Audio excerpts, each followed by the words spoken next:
Membuat manusia bertelur. Sudah bertahun-tahun Baginda Raja Harun al-Rasyid ingin mengalahkan Abu Nawas. Namun perangkap-perangkap yang selama ini dibuat, semua bisa diatasi dengan cara-cara yang cemerlang oleh Abu Nawas.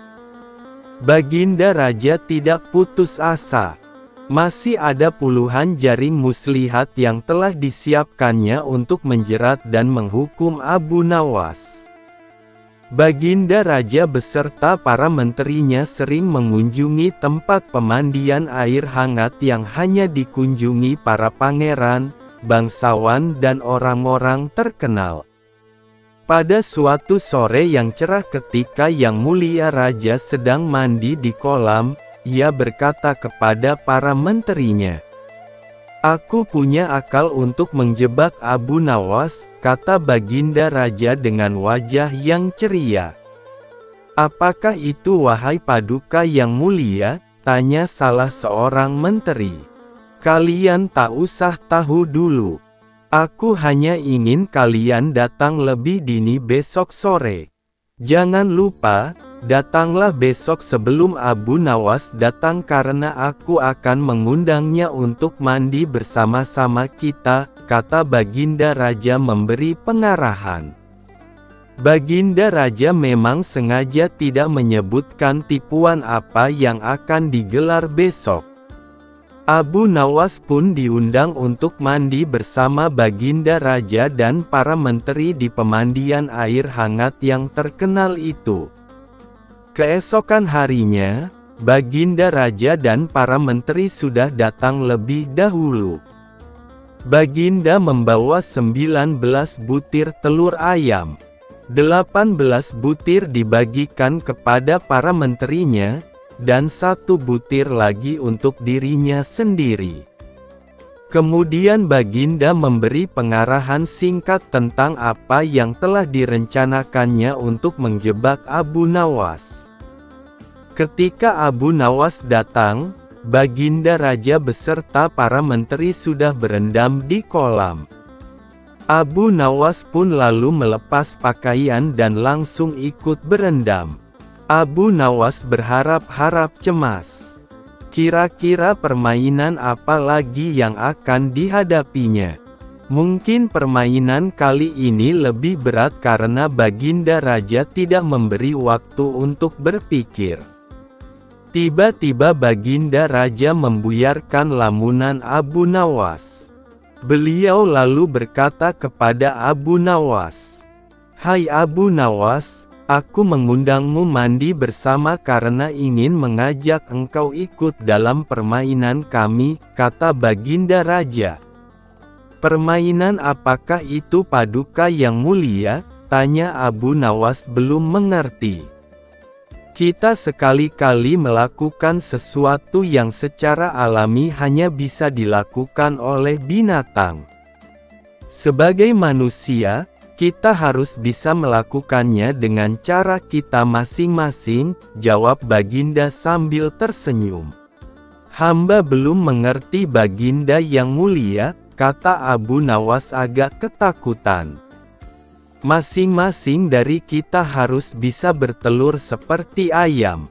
Dan barang siapa yang tidak bisa bertelur, maka ia harus dihukum," tegas Baginda. Abu Nawas tidak berkata apa-apa. Wajahnya nampak murung, semakin yakin dirinya tak akan bisa lolos dari lubang jebakan Baginda dengan mudah. Melihat wajah Abu Nawas murung, wajah Baginda Raja semakin berseri-seri. "Nah sekarang apa lagi yang kita tunggu? Kita menyelam lalu naik ke atas sambil menunjukkan telur kita masing-masing," perintah Baginda Raja. Baginda Raja dan para menteri pun mulai menyelam, kemudian naik ke atas satu persatu dengan membawa sebutir telur ayam. Abu Nawas masih di dalam kolam, tentu saja tidak sempat mempersiapkan telur karena ia memang tidak tahu kalau ia diharuskan bertelur seperti ayam.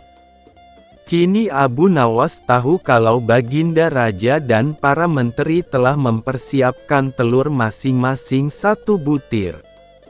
Karena belum ada seorang manusia pun yang bisa bertelur dan tidak akan pernah ada yang bisa. Karena dadanya mulai terasa sesak, Abu Nawas cepat-cepat muncul ke permukaan, dan kemudian naik ke atas.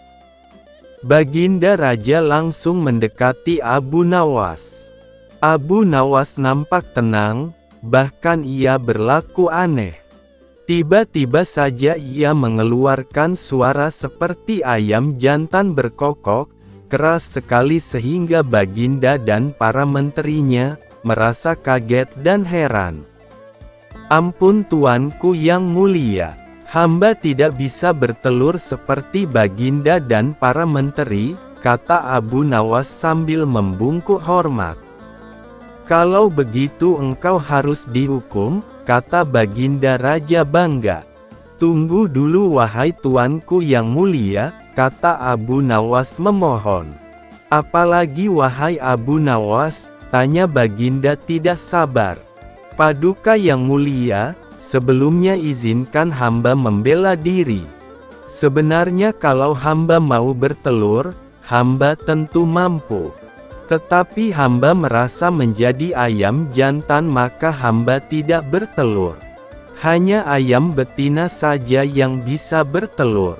"Kukuruyuk," kata Abu Nawas sambil membusungkan dada. Baginda Raja tidak bisa berkata apa-apa. Wajah Baginda dan para menteri yang semula ceria penuh kemenangan kini mendadak berubah menjadi merah padam karena malu. Sebab mereka dianggap ayam betina. Abu Nawas memang cerdik. Karena merasa malu, Baginda Raja Harun al-Rasyid dan para menteri pun segera berpakaian dan kembali ke istana tanpa mengucapkan sepatah kata pun. Memang Abu Nawas banyak akalnya dan telah diakui oleh para ilmuwan sebagai ahli mantik atau ilmu logika. Gampang saja baginya untuk membolak-balikkan dan mempermainkan kata-kata guna menjatuhkan mental lawan-lawannya. Sebuah tebakan jitu. Suatu hari, Baginda Raja Harun al-Rasyid terlihat murung. Semua menterinya tidak ada yang sanggup menemukan jawaban dari 2 pertanyaan Baginda. Bahkan para penasihat kerajaan pun merasa tidak mampu memberi penjelasan yang memuaskan Baginda. Padahal Baginda sendiri ingin mengetahui jawaban yang sebenarnya. Mungkin karena amat penasaran, para penasihat pun menyarankan agar Abu Nawas saja yang memecahkan 2 teka-teki yang membingungkan itu. Tidak begitu lama Abu Nawas pun dihadapkan. Baginda mengatakan bahwa akhir-akhir ini ia sulit tidur karena diganggu oleh keingintahuan menyingkap 2 rahasia alam. "Tuanku yang mulia, rahasia alam manakah yang tuanku maksud?" tanya Abu Nawas penasaran. "Aku memanggilmu untuk menemukan jawaban dari 2 teka-teki yang selama ini menggoda pikiranku," kata Baginda. "Dapatkah hamba memecahkan kedua teka-teki itu, tuanku?" tanya Abu Nawas yang mulai khawatir. "Pertama, di manakah sebenarnya batas alam semesta yang diciptakan oleh Tuhan kita?" tanya Baginda. "Di dalam pikiran wahai Paduka yang mulia," jawab Abu Nawas tanpa sedikit pun perasaan ragu. "Tuanku yang mulia, ketidakterbatasan itu muncul karena adanya keterbatasan, dan keterbatasan itu ditanamkan oleh Tuhan di dalam otak manusia.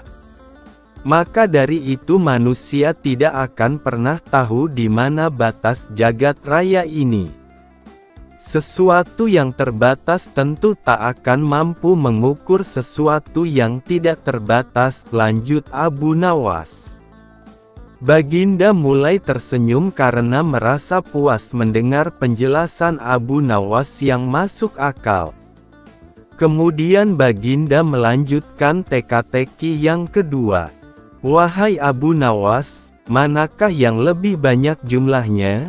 Bintang-bintang di langit ataukah ikan-ikan di laut? Tanya Baginda.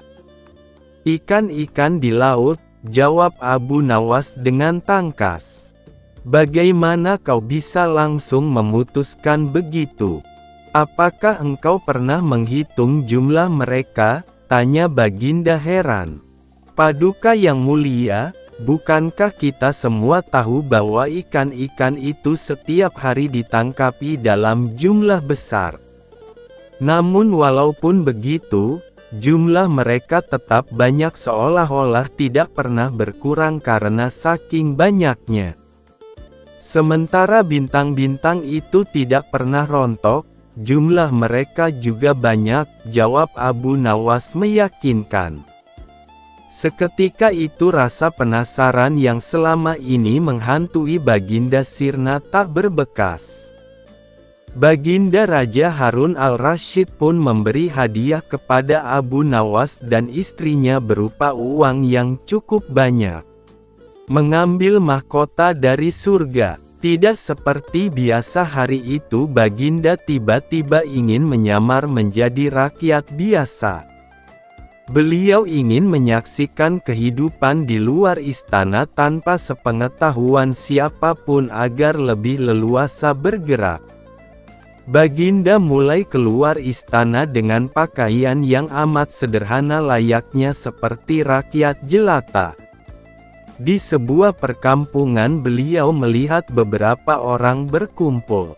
Setelah Baginda mendekat, ternyata seorang ulama sedang menyampaikan kuliah tentang alam barzah. Tiba-tiba ada seorang yang datang dan bergabung di situ, bertanya kepada ulama itu. Kami menyaksikan orang kafir pada suatu waktu dan mengintip kuburnya, tetapi kami tiada mendengar mereka berteriak dan tidak pula melihat penyiksaan-penyiksaan yang katanya sedang dialaminya. Maka bagaimana cara membenarkan sesuatu yang tidak sesuai dengan yang dilihat mata? Tanya orang itu.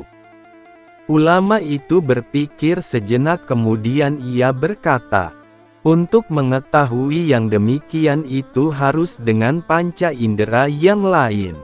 Ingatkan kamu dengan orang yang sedang tidur. Dia kadangkala bermimpi dalam tidurnya digigit ular, diganggu dan sebagainya, juga merasa sakit dan takut ketika itu, bahkan memekik dan keringat bercucuran pada keningnya, merasakan hal semacam itu seperti ketika tidak tidur. Sedangkan engkau yang duduk di dekatnya menyaksikan keadaannya seolah-olah tidak ada apa-apa, padahal apa yang dilihat serta dialaminya adalah dikelilingi ular-ular. Maka jika masalah mimpi yang remeh saja sudah tidak mampu mata lahir melihatnya, mungkinkah engkau bisa melihat apa yang terjadi di alam barzah? Jelas sang ularna. Baginda Raja terkesan dengan penjelasan ulama itu.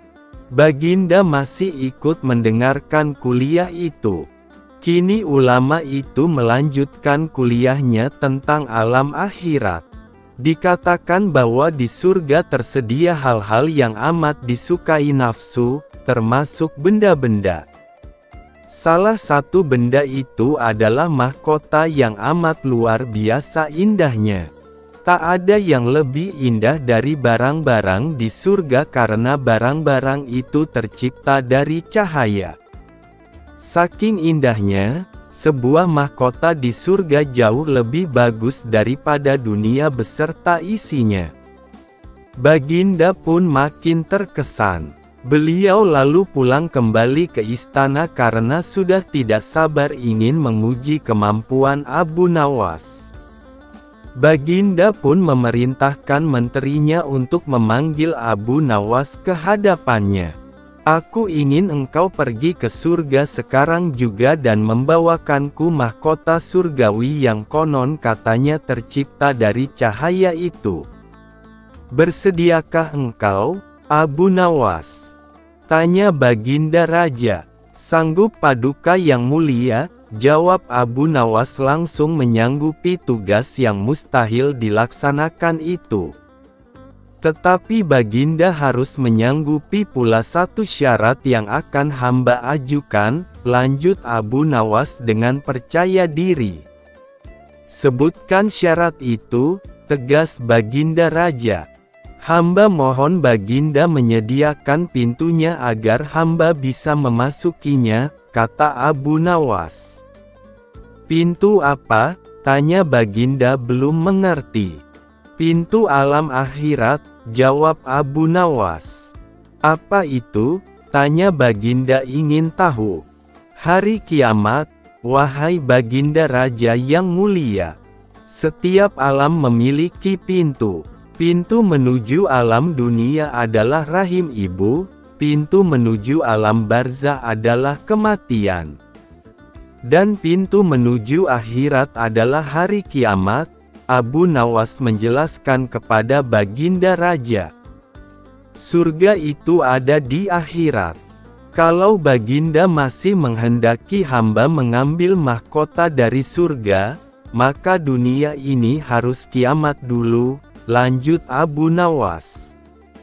Mendengar penjelasan Abu Nawas, Baginda Raja pun terdiam. Di sela-sela kebingungannya, Abu Nawas bertanya lagi kepada Baginda Raja. Masihkah Baginda menginginkan mahkota dari surga? Tanya Abu Nawas. Baginda Raja tidak menjawab, beliau hanya diam 1000 bahasa. Sejenak kemudian Abu Nawas pun mohon diri karena ia sudah tahu jawabannya. Membangun istana di awan. Abu Nawas belum kembali. Kata istrinya ia bersama seorang pendeta dan seorang ahli yoga sedang melakukan pengembaraan suci. Padahal saat itu Baginda amat membutuhkan bantuan Abu Nawas. Beberapa hari terakhir ini Baginda merencanakan membangun istana di awang-awang, karena sebagian besar raja-raja negeri sahabat telah membangun bangunan-bangunan yang luar biasa. Baginda pun tidak ingin menunggu Abu Nawas lebih lama lagi. Beliau lalu mengutus beberapa orang kepercayaannya untuk mencari Abu Nawas. Namun mereka tidak berhasil menemukan Abu Nawas, karena Abu Nawas ternyata sudah berada di rumah ketika mereka baru berangkat. Abu Nawas lalu menghadap Baginda Raja Harun al-Rasyid. Baginda pun amat riang. Saking gembiranya, beliau mengajak Abu Nawas bergurau. Setelah saling tukar-menukar cerita lucu, Baginda pun mulai mengutarakan rencananya. Aku sangat ingin membangun istana di awang-awang agar aku lebih terkenal di antara raja-raja yang lain. Adakah kemungkinan keinginanku itu terwujud wahai Abu Nawas? Tanya Baginda Raja. Tidak ada yang tidak mungkin dilakukan di dunia ini Paduka yang mulia, jawab Abu Nawas berusaha mengikuti arah pembicaraan Baginda. Kalau menurut pendapatmu hal itu tidak mustahil diwujudkan, maka aku serahkan sepenuhnya tugas ini kepadamu, kata Baginda puas. Abu Nawas terkejut, ia menyesal telah mengatakan kemungkinan membuat istana di langit. Namun nasi telah menjadi bubur, kata-kata yang telah didengar Baginda tidak dapat ditarik kembali. Baginda memberi waktu Abu Nawas beberapa minggu. Rasanya tak ada yang lebih berat bagi Abu Nawas kecuali tugas yang diembannya sekarang. Jangankan membangun istana di langit, membangun sebuah gubuk kecil pun sudah merupakan hal yang mustahil dikerjakan. Hanya Tuhan saja yang mampu melakukannya, gumam Abu Nawas. Hari-hari berlalu seperti biasa. Tak ada yang dikerjakan Abu Nawas kecuali memikirkan bagaimana membuat Baginda merasa yakin kalau yang dibangun itu benar-benar istana di langit. Seluruh ingatannya dikerahkan dan dihubung-hubungkan. Abu Nawas bahkan berusaha menjangkau masa kanak-kanaknya. Sampai ia ingat bahwa dulu ia pernah bermain layang-layang. Dan inilah yang membuat Abu Nawas girang. Abu Nawas tidak menyia-nyiakan waktu lagi, bersama beberapa kawannya merancang layang-layang raksasa berbentuk persegi 4. Setelah rampung, Abu Nawas lalu melukis pintu-pintu, jendela-jendela dan omamen-omamen lainnya. Ketika semuanya selesai, Abu Nawas dan kawan-kawan menerbangkan layang-layang raksasa itu dari suatu tempat yang dirahasiakan. Begitu layang-layang raksasa berbentuk istana itu mengapung di angkasa, penduduk negeri gempar, Baginda Raja pun girang bukan kepalang. Benarkah Abu Nawas berhasil membangun istana di langit? Dengan tidak sabar, beliau didampingi beberapa orang pengawal bergegas menemui Abu Nawas. Abu Nawas pun berkata dengan bangga, "Paduka yang mulia, istana pesanan Paduka telah rampung," kata Abu Nawas merendah. "Hebat sekali engkau, Abu Nawas," kata sang raja memuji Abu Nawas. "Terima kasih Baginda yang mulia," kata Abu Nawas. "Lalu bagaimana caranya aku ke sana?" tanya Baginda. "Dengan tambang Paduka yang mulia," jawab Abu Nawas dengan tenang. "Kalau begitu siapkan tambang itu sekarang. Aku ingin segera melihat istanaku dari dekat," kata Baginda tidak sabar. "Maafkan hamba Paduka yang mulia. Hamba kemarin lupa memasang tambang itu, sehingga seorang kawan hamba tertinggal di sana dan tidak bisa turun," kata Abu Nawas mulai berkelit. "Bagaimana denganmu, Abu Nawas? Dengan apa engkau turun ke bumi?" tanya Baginda. "Dengan menggunakan sayap Paduka yang mulia," jawab Abu Nawas dengan bangga.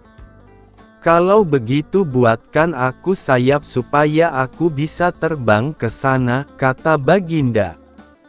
"Paduka yang mulia, sayap itu hanya bisa diciptakan dalam mimpi," kata Abu Nawas menjelaskan. "Engkau berani mengatakan aku gila sepertimu?" tanya Baginda sambil melotot. "Ya, Baginda, kurang lebih seperti itu," jawab Abu Nawas tangkas. "Apa maksudmu?" tanya Baginda lagi. Baginda sendiri tahu bahwa membangun istana di awang-awang adalah pekerjaan yang mustahil dilaksanakan. Tetapi Baginda tetap menyuruh hamba mengerjakannya. Sedangkan hamba juga tahu bahwa pekerjaan itu mustahil dikerjakan. Tetapi hamba tetap menyanggupi titah Baginda yang tidak masuk akal itu, kata Abu Nawas berusaha menjelaskan kepada Baginda Raja. "Sebenarnya siapa di antara kita yang gila?" tanya Baginda mulai jengkel. "Saya rasa kami berdua gila, Yang Mulia," jawab Abu Nawas tanpa keraguan. Tanpa menoleh ke belakang, Baginda Raja kembali ke istana ditemani oleh para pengawalnya. Abu Nawas berdiri sendiri sambil menatap ke arah istana yang melayang di angkasa. Abu Nawas dan pukulan yang menjadi dinar. Pada suatu hari Abu Nawas menghadap ke istana, pun bercakap-cakap dengan Sultan dengan riang gembira. Tiba-tiba terlintas dalam pikiran di benak Sultan. Bukankah ibu si Abu Nawas ini sudah meninggal? Aku ingin mencoba kepandaiannya sekali lagi. Aku ingin menyuruh dia membawa ibunya ke istanaku ini. Kalau berhasil akan aku beri hadiah 100 dinar. Hai, Abu Nawas, titah Sultan, besok bawalah ibumu ke istanaku, nanti aku beri engkau hadiah 100 dinar. Abu Nawas kaget. Bukankah beliau sudah tahu kalau ibuku sudah meninggal? Tapi mengapa beliau memerintahkan itu, pikirnya. Namun dasar Abu Nawas, ia menyanggupi perintah itu. Baiklah, tuanku, esok pagi hamba akan bawa ibu hamba menghadap kemari, jawabnya mantap. Setelah itu ia pun mohon diri. Sesampai di rumah, setelah makan dan minum, ia pergi lagi. Dijelajahinya sudut-sudut negeri itu, menyusuri jalan, lorong dan kampung, untuk mencari seorang perempuan tua yang akan dijadikan sebagai ibu angkat. Rupanya, tidak mudah menemukan sesosok perempuan tua. Setelah memeras tenaga mengayun langkah ke sana kemari hingga jontor, barulah ia menemukan yang dicari. Perempuan itu adalah seorang pedagang kue apem di pinggir jalan yang sedang memasak kue-kue dagangannya. Dihampirinya perempuan tua itu. "Hai, ibu, bersediakah engkau kujadikan ibu angkat?" kata Abu Nawas. "Kenapa engkau berkata demikian?" tanya si ibu tua itu. "Apa alasannya?" Maka diceritakanlah perihal dirinya yang mendapat perintah dari Sultan agar membawa ibunya ke istana. Padahal ibunya sudah meninggal, juga dijanjikan akan membagi 2 hadiah dari Sultan yang akan diterimanya. Uang itu dapat ibu simpan untuk bekal meninggal bila sewaktu-waktu dipanggil Tuhan, kata Abu Nawas. "Baiklah," kata si ibu tua itu, "aku sanggup memenuhi permintaanmu itu." Setelah itu Abu Nawas menyerahkan sebuah tasbih dengan pesan agar terus menghitung biji tasbih itu meskipun di depan Sultan, dan jangan menjawab pertanyaan yang diajukan. Sebelum meninggalkan perempuan itu, Abu Nawas anti-anti agar rencana ini tidak sampai gagal. Untuk itu ia akan menggendong perempuan tua itu ke istana. "Baiklah anakku, moga-moga Tuhan memberkatimu," kata si ibu tua, dan terutama kepada ibuku. Keesokan harinya pagi-pagi sekali Abu Nawas sudah sampai di istana lalu memberikan salam kepada Sultan. "Waalaikumsalam, Abu Nawas," jawab Sultan. Setelah itu Sultan memandang Abu Nawas. Bukan main terkejutnya Sultan melihat Abu Nawas menggendong seorang perempuan tua. "Siapa yang kamu gendong itu?" tanya Sultan. "Diakah ibumu? Tapi kenapa siang begini kamu baru sampai?" "Benar, tuanku, inilah Ibu Patik. Beliau sudah tua dan kakinya lemah dan tidak mampu berjalan kemari. Padahal rumahnya sangat jauh. Itu sebabnya Patik gendong ibu kemari," kata Abu Nawas sambil mendudukkan ibu tua di hadapan Sultan. Setelah duduk ibu tua itu pun memegang tasbih dan segera menghitung biji tasbih tanpa henti meski Sultan mengajukan beberapa pertanyaan kepadanya. Tentu saja Sultan tersinggung. "Ibumu sangat tidak sopan. Lagi pula apa yang dikatakannya itu sampai tidak mau berhenti," sembah Abu Nawas. "Ya tuanku Syah Alam, suami Ibu Patik ini 99 banyaknya. Beliau sengaja menghafal nama-nama mereka satu persatu, dan tidak akan berhenti sebelum selesai semuanya." Demi mendengar ucapan Abu Nawas tadi perempuan tua itu pun melempar tasbih dan bersembah datang kepada Sultan. "Ya tuanku Syah Alam," katanya, "adapun Patik ini dari muda sampai tua begini hanya seorang suami hamba. Apabila sekarang ini berada di hadapan tuanku, itu adalah atas permintaan Abu Nawas. Dia berpesan agar Patik menghitung-hitung biji tasbih dan tidak menjawab pertanyaan tuanku. Nanti Abu Nawas akan membagi 2 hadiah yang akan diterimanya dari tuanku." Begitu mendengar ucapan perempuan tua itu, Sultan tertawa dan menyuruh memukul Abu Nawas 100 kali. Ketika perintah itu akan dilaksanakan, Abu Nawas minta izin untuk dipertemukan dengan Sultan. "Ya tuanku, hukuman apakah yang akan tuanku jatuhkan kepada hamba ini? Karena engkau berjanji kepadaku akan membawa ibumu kemari, aku pun berjanji akan memberi hadiah uang 100 dinar. Tapi karena kamu tidak bisa memenuhi janjimu, dapatlah engkau 100 kali pukulanku," kata Sultan. "Ya tuanku, Syah Alam," kata Abu Nawas.